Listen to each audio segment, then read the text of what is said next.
Bem-vindo a todos para mais um vídeo da série Real Talks da CBRE. Hoje nós vamos falar do fechamento do ano, né, Rodrigo? 2021. Chegamos no final do ano com boas notícias no mercado de escritórios. Acredito que na parte de logística também. Então, só obrigado, Rodrigo, mais uma vez por estar presente aqui comigo. A ideia é passar um overview para todo mundo a respeito de como foi o quarto trimestre do ano 2021, como se encerrou o ano, e também algumas perspectivas para 2022, né? Acho que muita gente está se perguntando como é que vai se comportar o ano com diversos eventos que nós temos esse ano, né? A eleição no final do ano. Mas a gente que respira as transações, né? Que realiza as transações, está no dia a dia do mercado, a gente acho que consegue passar um feeling, pelo menos como é que foi essa virada, como é que está se comportando o começo do ano para todo mundo que vai ver aqui o nosso vídeo. Vamos lá? Vamos começar? Então hoje vamos começar falando do mercado de escritório de São Paulo. Então a capital, né, paulista, a gente tem sempre as entregas de novo estoque acontecem em grande quantidade aí durante os anos, né, diferente do Rio de Janeiro, que a gente vai falar daqui a pouco. E no quarto trimestre foi o trimestre do 2021 que teve o maior número de empreendimentos entregues. Foram 11 no total. Só que desses 11 a gente consegue destrichar um pouquinho isso. A maioria deles foram prédios com perfil monousuário, com áreas abaixo de 6 mil metros. Desse total, só 3 foram classe A e 1 Double A. Então você vê que a ausência do AAA que a gente fala desde o começo de 2020, ela continua e ela tende a se esticar até o final de 2023. Então realmente é um mercado que tem reduzido a oferta gradativamente. Então por um lado a gente tem essa entrega, que acabou acontecendo em grande quantidade, mas em prédios menores aí no final do ano. E por outro lado nós temos a absorção bruta, então a movimentação das empresas, que ela realmente se comportou muito bem no quarto trimestre. Nós tivemos um aumento em relação ao terceiro trimestre de 9%. E o fechamento do ano de 21, ele foi 18% maior que 2020 inteiro. Então foi uma grande surpresa para nós, né? A gente já via esse crescimento gradativo acontecendo trimestre a trimestre. A gente teve essa grata surpresa de ter fechado um ano positivo, aí, melhor que 2020. Óbvio, não chegamos ainda no recorde que tivemos em 17, ainda estamos chegando perto de 19, mas já é um alento e até o que a gente vê para 2022 é que muitas empresas, ou elas assinaram algum contrato no final do ano, já prevendo uma mudança de escritório no primeiro semestre desse ano, de 22, ou no começo do segundo semestre, ou elas estão buscando já fazer isso agora no começo do ano. Então virou o ano já interessadas em fazer essas transações. Então isso é um fator importante para todo o mercado. Tá? Um outro dado muito importante aqui que a gente vai falar depois é da absorção líquida, né? Mas esse aumento gradativo aí trimestre a trimestre tem ajudado bastante o mercado. Legal, Felipe. E com relação a regiões mais centralizadas de São Paulo, como é que você vê a região dos Jardins nesse ambiente aí que a gente está vivendo hoje? Os Jardins, como é notório, isso vem acontecendo desde o começo aí da pandemia, ele é a região mais resiliente, tá? Então realmente está concentrada a movimentação lá. Mas a gente já vê isso se espalhando e explodindo um pouco mais para as outras regiões.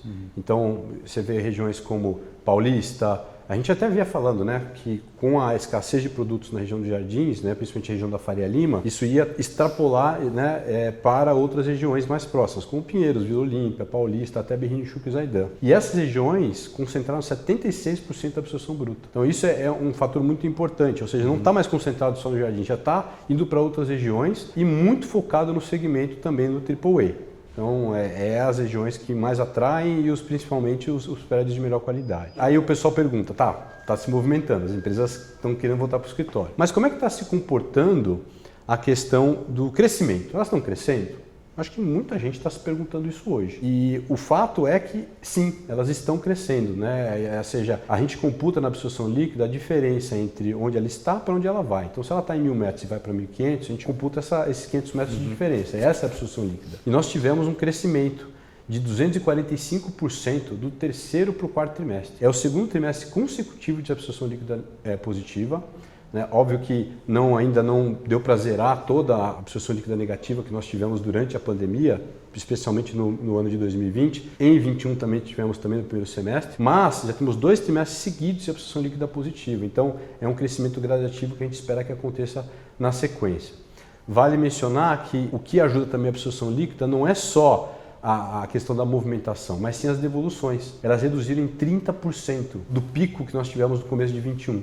Então, 30% menos devoluções e concentradas, de novo, isso continua em empresas que ocupam áreas abaixo de 1.000 metros quadrados. 90% das devoluções estão concentradas nesse nicho de mercado. Então, esse é de novo, um dado importante, porque mostra que o crescimento está acontecendo. E aí, quando você vai para o segmento AAA, isso é mais notório ainda, porque o crescimento AAA, você tem o terceiro trimestre seguido de absorção líquida positiva e o ano fechou com absorção líquida positiva no geral. Tá? Então, mostra realmente que o movimento flight to quality está acontecendo, as empresas querem voltar para o escritório, estão buscando isso, fazendo mais movimentação, mas principalmente nos empreendimentos de melhor qualidade. E Felipe, com relação a esse flight to quality que você mencionou agora, né? Você vê isso muito concentrado na região dos Jardins ou esse flight to quality já está espalhando? Nesse caso específico, tá, ele está pulverizado na cidade. Então, as empresas não estão buscando só, ou seja, um AAA nos Jardins, ou um empreendimento de AA ou classe A, porque o flight to quality é de uma classe inferior para uma classe superior, então não importa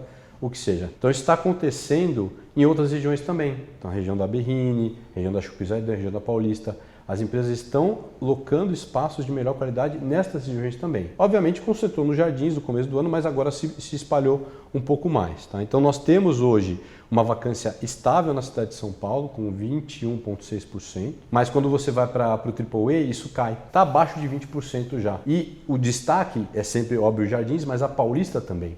Nós tivemos uma queda do terceiro para o quarto trimestre de 3,6 pontos percentuais na vacância do AAA no Jardim, na Paulista e 3,2 nos Jardins. Então, não é só os Jardins mais, a Paulista está tendo também uma demanda grande por empreendimentos de melhor qualidade, a região da Berrini também, Chucre, Vila Olímpia, Pinheiros. Então, está se espalhando um pouco mais pela cidade como um todo. E a gente espera que isso aconteça em 2022. A gente vê já essa tendência se desenrolando para 2022 também. Acho que assim a gente consegue cobrir um pouco os principais, né, todos os principais indicadores da cidade. A questão da demanda, que acho que é uma outra pergunta que muita gente fala, como é que está se comportando, e realmente as empresas estão buscando hoje espaços para relocalização, elas estão querendo fazer um novo escritório, tá, com um novo layout. Então, apesar da gente ter um ano desafiador aí, com essa questão da eleição para o final do ano, os números do mercado de escritório de São Paulo, eles são positivos, eles são consistentes, eles estão sólidos e tem um crescimento gradativo em todos os indicadores que vem acontecendo trimestre a trimestre. Em alguns casos, alguns desses indicadores até superam 2019, alguns trimestres de 2019. Então, são dados importantes que, apesar da questão da eleição, a gente espera um primeiro semestre forte, é o que a gente espera que aconteça, começo do segundo semestre também, e as empresas elas vão começar a migrar um pouco mais para fora da região central. Por quê? Você pega uma região que muita gente no começo da pandemia, acho que você ouvia isso, eu ouvia isso, reportagens falando que a Faria Lima tem muito espaço vago, a Faria Lima morreu, e realmente a gente pensava o contrário na época, né? A gente já tinha dados que comprovavam o contrário, e isso realmente aconteceu. Tanto que hoje uma empresa grande, ela tem dificuldade de encontrar espaços, uma empresa assim, acima de 3.000 metros, ela tem dificuldade de encontrar espaços na região da Faria Lima. Por exemplo, empreendimentos como Malzone, Birman 32, Faria Lima Tower, que é o ex-HSBC Tower, Faria Lima Financial Center, Faria Lima Square, estão 100% locados.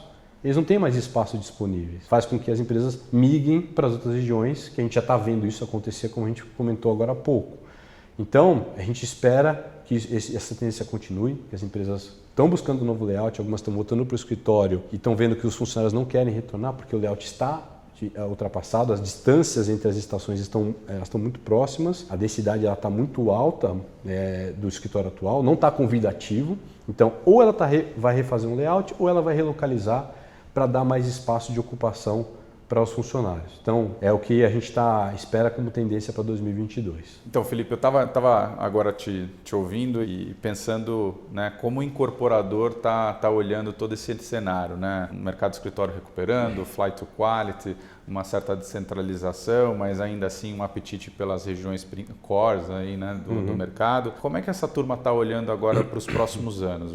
Já é o momento de voltar a desenvolver com força ou um pouco mais de moderação? Como é que você enxerga isso? O mercado é cíclico, né? Então você tem altos e baixos e o problema é que a questão de tempo de aprovação de construção, ele nunca conversa com a situação econômica, com eventuais crises que a gente venha a ter. Então, às vezes quando você está com uma oferta muito grande, o mercado começa a voltar, mas tem uma crise. Então isso atrapalha, o pessoal tira o pé de desenvolver. Agora as coisas estão retomando. Os incorporadores eles têm a intenção de desenvolver novos empreendimentos.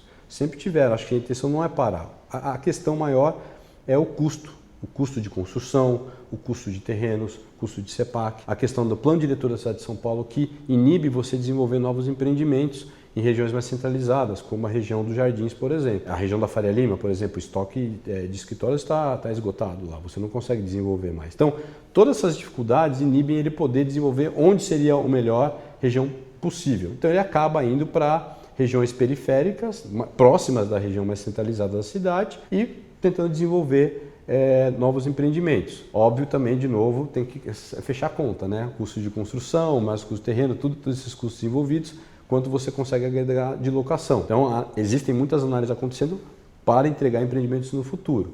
Então, isso está acontecendo sim, só que em menor número do que o plano diretor permitiria, vamos dizer, se ele tivesse uma alteração satisfatória para o desenvolvimento da cidade. É isso que inibe um pouquinho mais, eu espero ter respondido a sua pergunta. Não, ótimo, acho que o pessoal não devia estar também preocupado como é que ia ser a continuidade do escritório, ainda mais com essa questão da flexibilidade, do home office, então acho que para saber se descentralizava ou se continuava mais centralizada.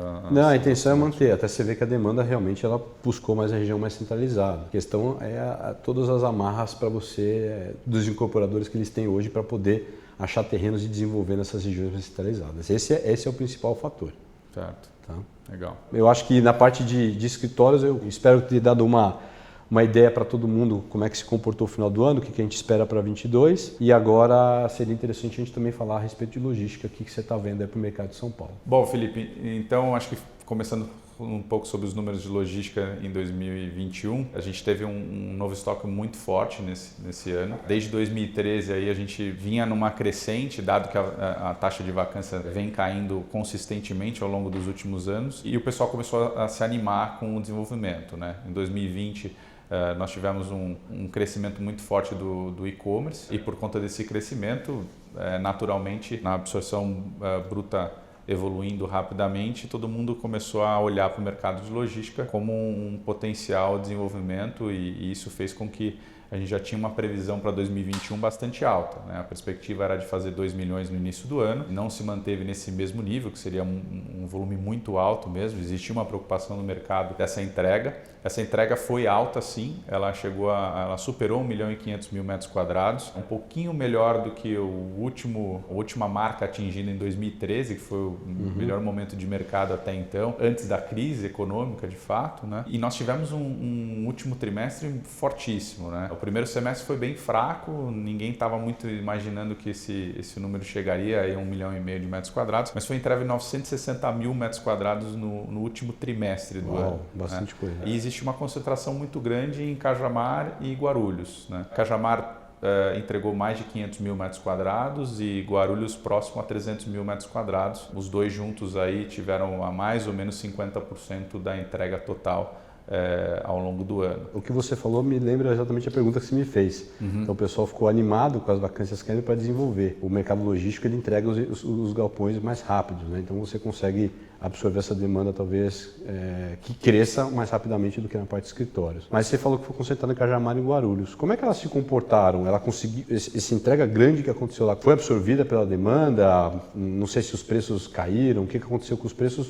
por conta disso, né? Demora entrega nessas regiões. Esses dois mercados são sempre parte da nossa discussão aqui, porque são os maiores mercados, mas a turma se engana muito quando pensa que Cajamar é um mercado fácil. Né? Apesar de ter uma absorção muito forte, a região de Cajamar, né? O mercado de Cajamar ele é muito concentrado. Pra você ter uma ideia, o mercado de Cajamar ao longo de 2021 inteiro foram 10 transações. Só que essas 10 transações passaram de 500.000 metros quadrados de absorção bruta. Então o volume de transação por cada transação nessa localidade é muito forte. Porém, a disputa pelos inquilinos é uma briga feroz ali num estoque muito grande, né?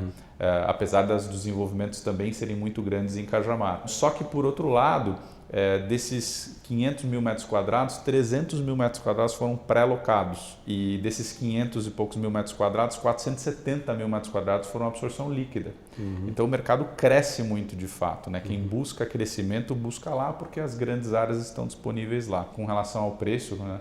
Acho que vale comentar que ainda assim, com todo esse estoque e com poucas transações, o preço vem subindo consistentemente. A gente pôde observar alguma coisa próximo de 10% na maioria das absorções em Cajamar, em preço efetivo, de fato. E na região de Guarulhos já é uma região muito mais pulverizada, onde você tem várias possibilidades de demandas, o número de transações é muito superior, mas também não é tão concentrada em big box, né, em operações acima de 10 mil metros quadrados. Por outro lado, isso faz com que a dificuldade de desenvolvimento e de fato, o número de transações ser muito mais alto, o preço também é superior à região de Cajamar. Diria aí que as transações também estão por volta de 10% superior a Cajamar. E o crescimento também, a valorização, ela é mais ou menos a mesma porque ela se mantém sempre um nívelzinho acima dos preços de Cajamar. Está mais próximo de São Paulo também deve ajudar, né? E a absorção bruta,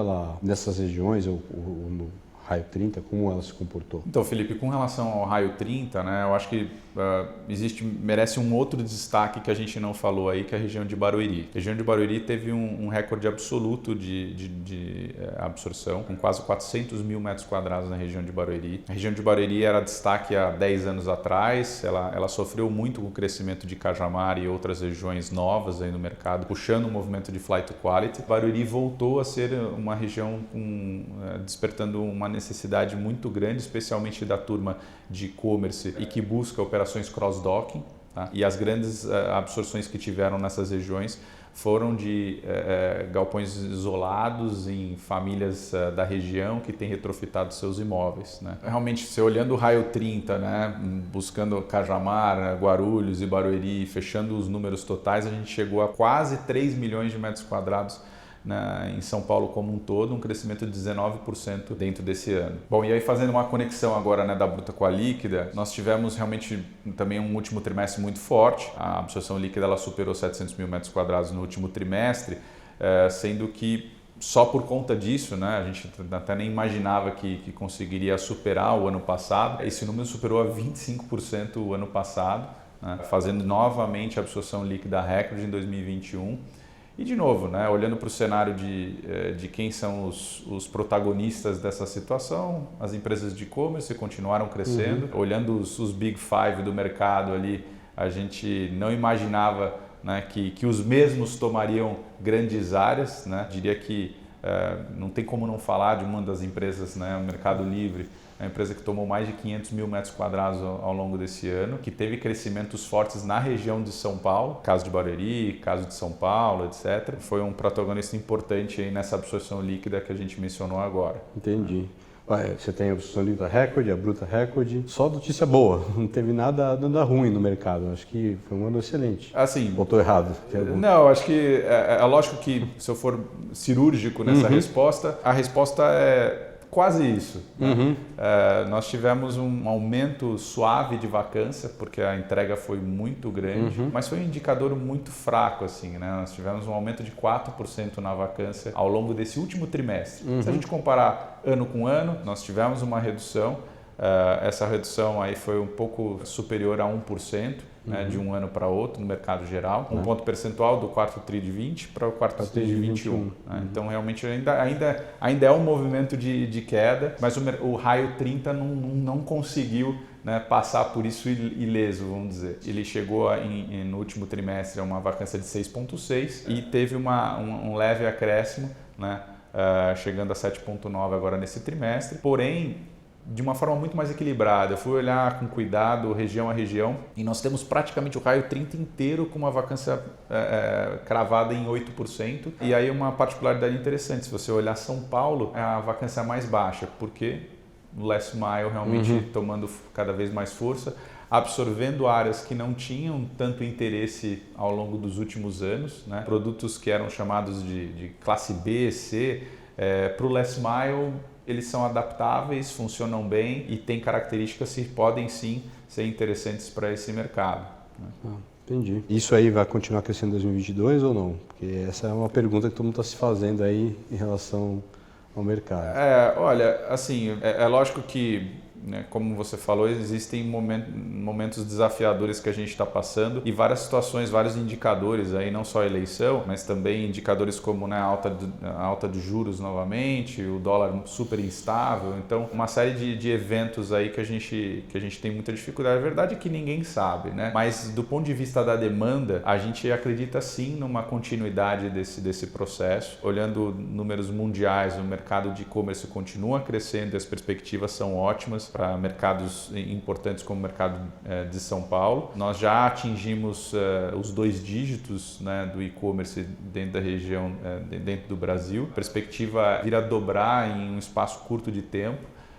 Todas essas empresas que já estão posicionadas aqui continuam fortemente crescendo, né, e conseguindo entregar cada vez com mais qualidade, mais velocidade os seus produtos. E vem grandes chineses aí chegando forte ao longo desse ano, tentando tomar esse espaço, ou pelo menos uma fatia, brigar. Isso é ótimo para o mercado, é ótimo para a gente. Espero que em 2022 essa turma toda possa impactar o mercado positivamente. Que isso aí que você falou vale também para o Rio de Janeiro, né? Provavelmente, que é falando do Brasil como um todo. E aí, até pegando esse gancho, a gente também já pode falar um pouquinho da capital do Rio de Janeiro, falando a parte de escritório. Diferentemente de São Paulo, o novo estoque do Rio de Janeiro ele é menor historicamente e só tivemos uma entrega no Rio de Janeiro esse ano, que foi Edifício Novo Mundo no centro. Mas, então, vocês não tem uma pressão com relação à oferta, que já ainda continua alta no Rio de Janeiro, mas, por outro lado, a absorção bruta melhorando trimestre a trimestre. O que atrapalhou um pouco o quarto trimestre foi a variante Delta, quando veio para o Brasil, mais forte no terceiro trimestre do ano passado. No Rio de Janeiro, ela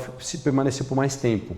Então, as empresas ficaram em compasso de espera, seguraram um pouco e as transações que deveriam ter sido feitas no quarto trimestre foram postergadas. Mas a gente notou uma procura maior de demanda de empresas para o quarto trimestre e isso deve refletir agora no começo de 2022. Tá? Mesmo com tudo isso, 2021 encerrou com 13% melhor em termos de absorção bruta do que 2020.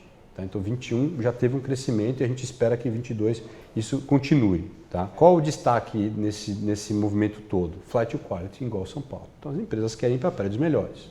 Tem empresa que voltou para o escritório, mas os funcionários não quiseram voltar para o escritório, porque ele não estava convidativo. Então, a empresa falou, deixa eu procurar um novo escritório ou refazer meu layout. Então, isso tem acontecido no Rio de Janeiro e isso tende a movimentar mais o mercado agora em 2022. Destaque, acho que a gente pode falar da absorção bruta no ano passado, 21 inteiro, foi a região da Barra da Tijuca. A Barra da Tijuca, tanto no segmento geral, quanto no segmento classe A+, ele teve puxou o mercado do Rio de Janeiro no quarto trimestre do ano. Tá? Então, foi um dado importante aí que vale a gente destacar. Então, assim, a absorção líquida realmente ela ajudou bastante o mercado, o crescimento das empresas, principalmente nessas regiões que eu comentei. E isso impactou na vacância. A vacância, ela caiu um pouco, mas ela está levemente estável, 30,5% no Rio de Janeiro como um todo. E na Barra, que foi o destaque que eu comentei, ela caiu 3 pontos percentuais. Então, é bastante coisa de um trimestre para o outro. Então, realmente é uma movimentação importante. E o que tem demandado, né, o que tem feito essa redução de vacância, esse aumento de área ocupada, são alguns ramos específicos. Né? Então, a gente falava sempre do óleo e gás e serviços que movimentavam o Rio de Janeiro. Isso continua a movimentar, elas estão buscando mais essa procura de novos escritórios, de novo, que nem São Paulo, novo layout, quer ocupar, quer trazer o funcionário para 2022.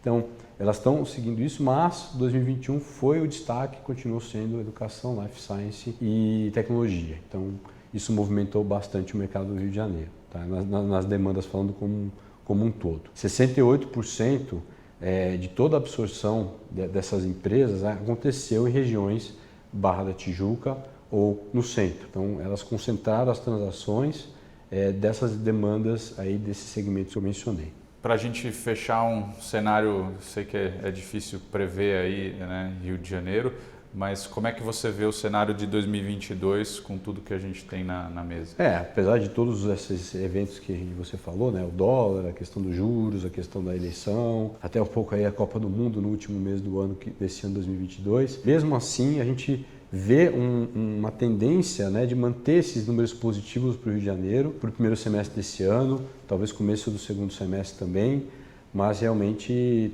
temos que olhar com cautela todos esses cenários, acho que todo mundo está olhando isso, mas a vontade de voltar para o escritório, das pessoas se reencontrarem, né, de ter essa sinergia, essa troca de informações é grande e isso deve refletir também nas ocupações no Rio de Janeiro em 2022. No parte de escritório até mais você consegue um pouco destrinchar, né? São Paulo, Rio de Janeiro, né? Mercados específicos.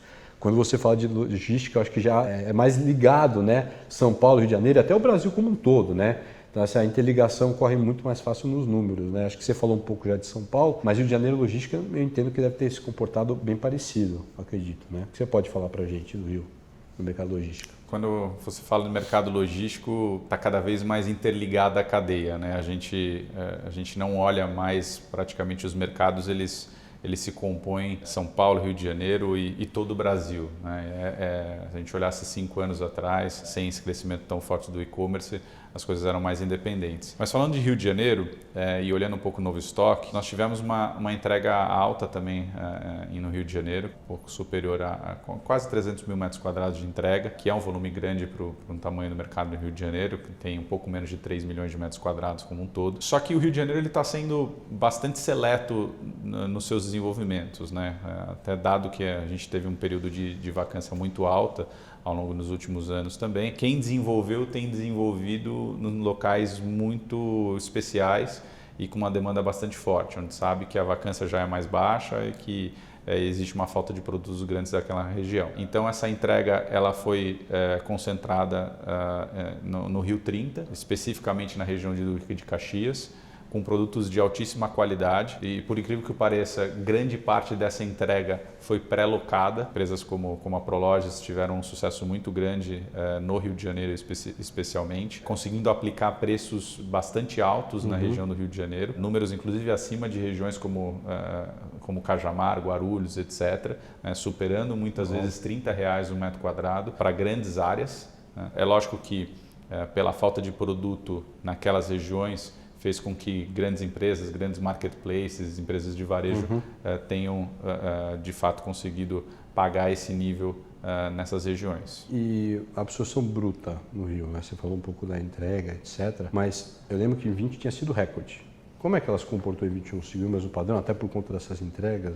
Acabou a demanda suprindo aí e absorvendo esse espaço? Então, Felipe, nós em 2020 realmente foi recorde. Em 2021 a gente tinha uma perspectiva, diria que até o meio do ano, praticamente inexistente de ultrapassar a absorção bruta do ano passado, recorde. Mas a gente teve novamente, como aconteceu em São Paulo, um último trimestre fantástico no Rio de Janeiro, uma absorção superior a 175 mil metros quadrados num trimestre, isso foi um recorde absoluto também lá. E basicamente, né, de novo, puxado pelas mesmas empresas que a gente já comentou, mas a absorção bruta fechou o ano superior a 500 mil metros quadrados, um novo recorde para o Rio de Janeiro. Obviamente, a absorção líquida veio conectada a essa situação também. Não chegou a superar o ano passado, mas foi muito próximo, praticamente parelho, 4% inferior ao ano passado, mas foi concentrada basicamente em duas regiões, o Rio 30 e o WL60, que foram as duas regiões que tiveram uma ligeira redução nas suas taxas de vacância de forma consistente. Né? Se a gente já faz um link para a taxa de vacância, no Rio de Janeiro nós tivemos uma redução importante